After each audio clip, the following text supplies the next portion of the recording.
This is KPRN-DB, broadcasting worldwide from Southeast Oklahoma, USA to parts unknown.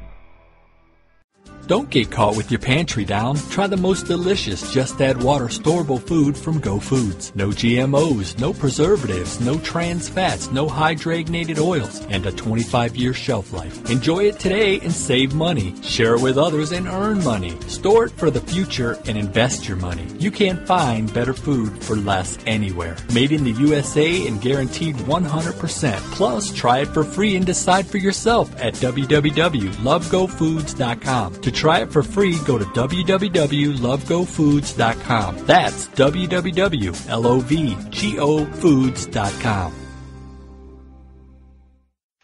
Hey preppers, James Smith here. I've got a new advertiser to tell you about. It is ultimatepreppers.net. There's a couple brothers out of the Pittsburgh, Pennsylvania area that have this website.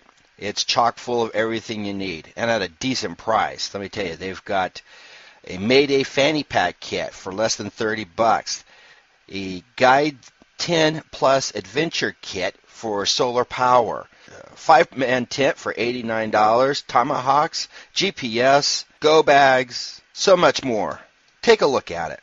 Freeze-dried food, supplies, you wouldn't believe it. Now they also sell guns online, and they also have military surplus items. Now, new items are being added daily. If you order more than $100, items are shipped free.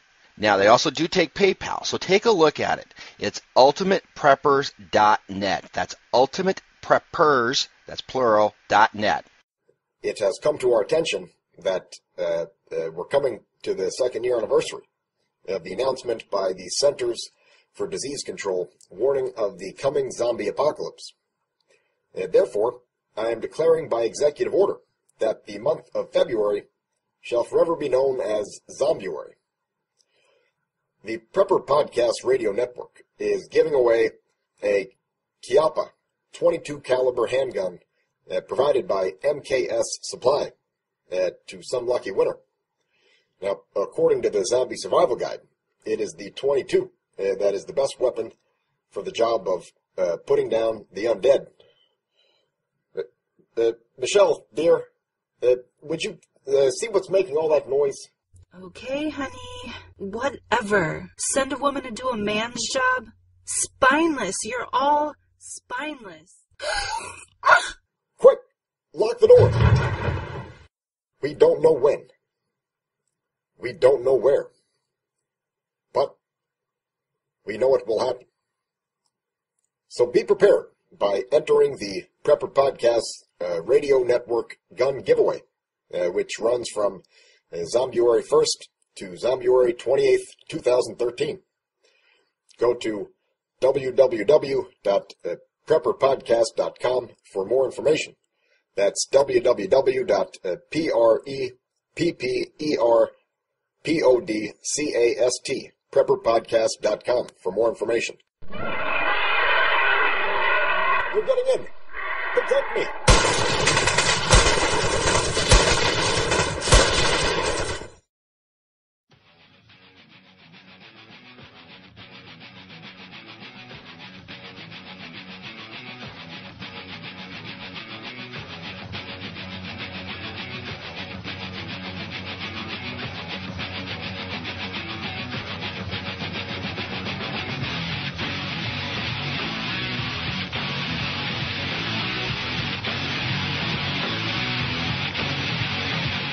Listening to the Region 10 Report with your host, Susanne Posel from OccupyCorporatism.com, where the alternative media gets their news. This show will expose the elite domination plan, disinfo agents, propaganda, corporate control, and the UN plan to strip the world of its freedom and the U.S. of its Constitution.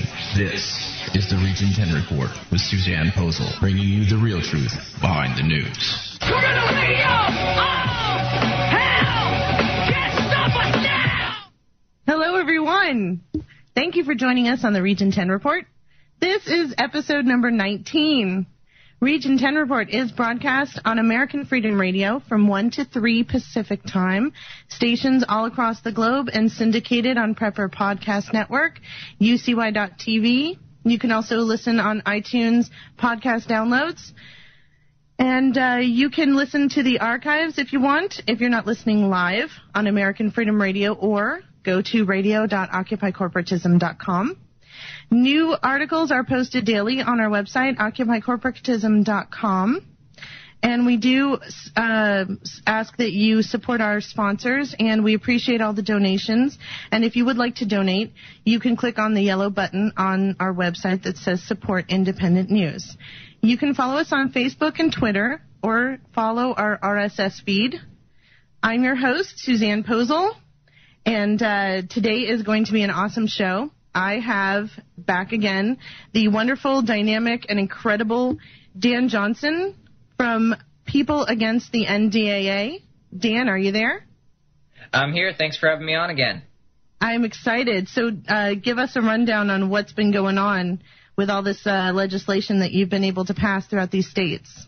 Yeah, we have been busy all over the entire United States.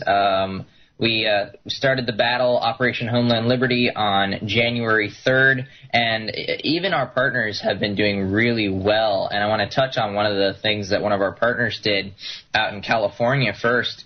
The Bill of Rights Defense Committee, bordc.org, really pushed for and got passed. San Francisco Board of Supervisors unanimously rejected the NDAA on February 26th. So that is huge, one of the largest cities in the nation to reject the NDAA, and they basically, it's a resolution, it's not an ordinance, but they did say that, no, we don't want our city agencies to cooperate with the federal government, and they are to refuse requests from the federal government when asked to enforce the NDAA there. That's beautiful. That's awesome. That is huge, coming out of Police State Cali, too. I'm really impressed. So what we're looking at across the nation as well, 2 states recently, and the NDAA is such a bipartisan issue that we're getting unanimous votes in states where they haven't had unanimous votes in years.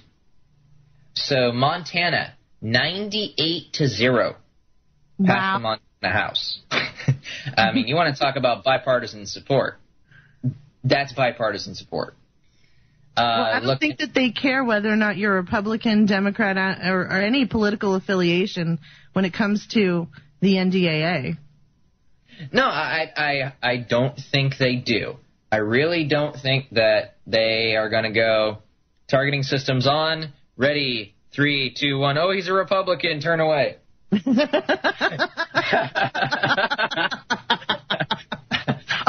Abort mission. No, dang it, he's one of us. Look at it. Look at the flag in his front yard. Okay. Look at his brow of fury. Look at him. He looks really upset. We should not drone him. He's one of us. He's got a tri-corner hat on. Dive. Yeah. Oh my God, is that tinfoil we see? Shoot. We should have fired faster, dang it. Yeah. So Montana 98-0, which it is Montana. I'll give it that much. Montana doesn't really like the federal government intruding on what they like to do. However, it is also a bill from a junior representative, Representative Schwaderer. And very rarely do bills from junior representatives get any traction whatsoever. So it's very, very good to see.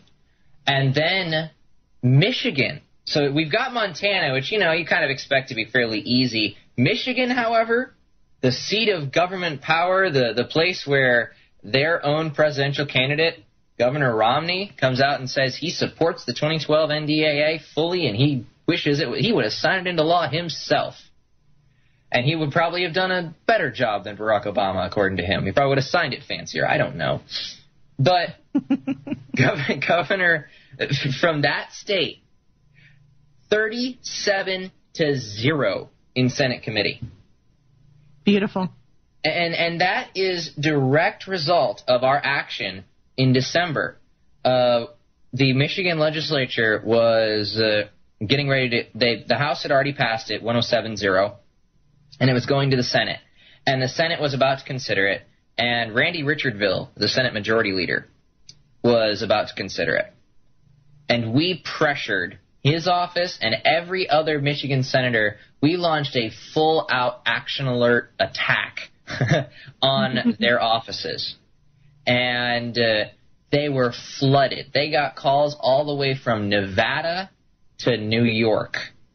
And they got calls from inside Michigan, outside Michigan. They got calls from everywhere imaginable, their own districts, other people's districts. They were getting flooded. And he basically put his hands up, the Senate leader did, and said, well, we can't pass your legislation. I'm sorry. Like, we don't have enough time. And so we scared him so bad, though, that he said, okay, it's first thing on the agenda next year. We promise. First thing on the agenda. And sure enough, Senate 37-0, led by Randy, pushed it forward, and we basically scared the Senate into a unanimous vote on that. That's what we have to do. Like you said, people who don't even, some people think, oh, well, I don't live in that state, I can't be part of this, but absolutely not. This is all 50 states. I mean, they're not going to just like we were just joking around, but they're not going to not fly over your state and drone you, apparently, thanks to Holder and Obama. If they want to do something to you, they're going to do it. So with this NDAA, even if you don't live in that state, by all means, call. Right. Absolutely. And so that pressure really showed up in Michigan. So those are two of the bigger victories that we've had recently, kind of looking through the legislation across the country. We have well over half of the United States is standing up against the NDAA, which is the most states that have stood up against a federal law since the Mandatory Speed Limits Act in 1974. That's incredible. People want the right to be able to go over 55, and they haven't said a word since the NDAA? Yeah, pretty much. You know, they got their right to go fast and to not be inconvenienced, and now the states are actually taking a stand against the NDAA, and we're really on the cutting edge. I mean, you want to talk about organizations like ourselves, like the 10th Amendment Center, like the Bill of Rights Defense Committee, like Oath Keepers. We're really on the cutting edge because you can see even the mainstream media is starting to look at what we're doing, not necessarily us, but what the states are doing. The states are becoming the battlegrounds. And so we're in there first. We're in there with our forces before anyone else is. So we're going to control the battlegrounds, which is the states. And over the next few years, the battlegrounds are going to be the states. More and more and more. There's going to be less focus on the national government and more focus on the states. That's where the battle's going to be. And so that's what I tell people with gun control. That's the thing I see with gun control going on. Because it's a lot easier, and you probably see this too, it's a lot easier to get a state senate or a state house involved in something and passing something that they wouldn't pass on Capitol Hill. It would be taboo. It just wouldn't fly. But on a local level, they can get things passed that are absolutely incredulous. And there you go. Then that state is involved. And that's where we need to fight this. That's why I'm so thankful that you're part of Guerrilla Media, because that's what it is about. You're actually out there affecting real change and getting these states on a local level, realizing that we've got to start small at the bottom and work our way up. And once we've gotten the states involved and on our side, then, or not, at least we know where they stand. But once we've gotten that squared away, then the battle becomes, okay, fine, we've got all these guys behind us, now big bad federal government, what you going to do now kind of thing. And I'm glad the focus is moving to the states because it really brings that whole federalism argument back into the national spotlight. The federal government was only designed to be kind of like a little guide for the states. The states were supposed to have most of the power. And the government, when the people were supposed to have the most power, but of government, the states were supposed to have the most power, not the federal government. And so when this battle is moving to the states, then we're really showing off individual states, and it's going to bring more power, devolution as they call it, bring more power down to the states, which is necessary. to take it away from a centralized